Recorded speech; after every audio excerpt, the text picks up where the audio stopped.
Thank you, Mr. Speaker. Can I join with the Prime Minister in his comments about the dreadful case of Carrick? Mr. Speaker, it's 3 minutes past 12. If somebody phones 999 now because they have chest pains and fear it might be a heart attack, when would the Prime Minister expect an ambulance to arrive?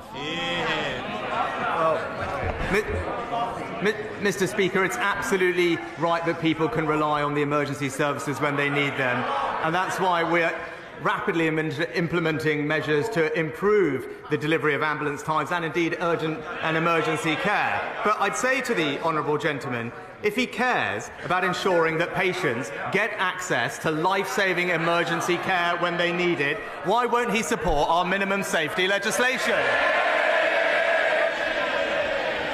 Mr. Speaker, the Prime Minister can deflect all he likes, but for the person suffering from chest pains, the clock started ticking straight away. Every minute counts.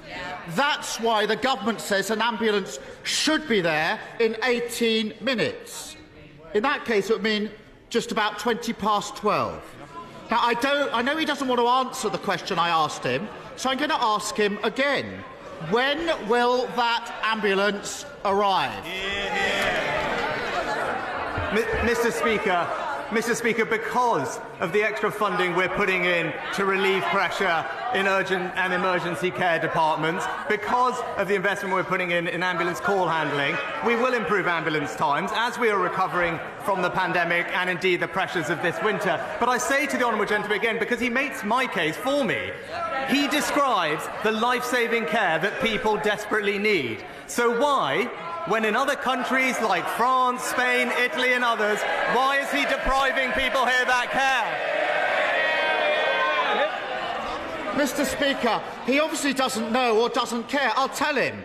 If our heart attack victim had called for an ambulance in Peterborough at 12:03, it wouldn't arrive until 10 past 2.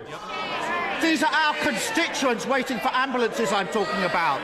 If it was Northampton, it wouldn't arrive until... Order. Mr. Blister, I hope you want to see the rest of the questions out, because I want you to be here, but you're going to have to behave better. Come on, Keir Starmer. Mr. Speaker, I'm talking about our constituents. If they were in Northampton, it wouldn't arrive until 20 past 2. If they were in Plymouth, it wouldn't arrive until 20 to 3. That's why someone who fears a heart attack waiting more than 2.5 hours for an ambulance. Not the worst-case scenario, just the average wait.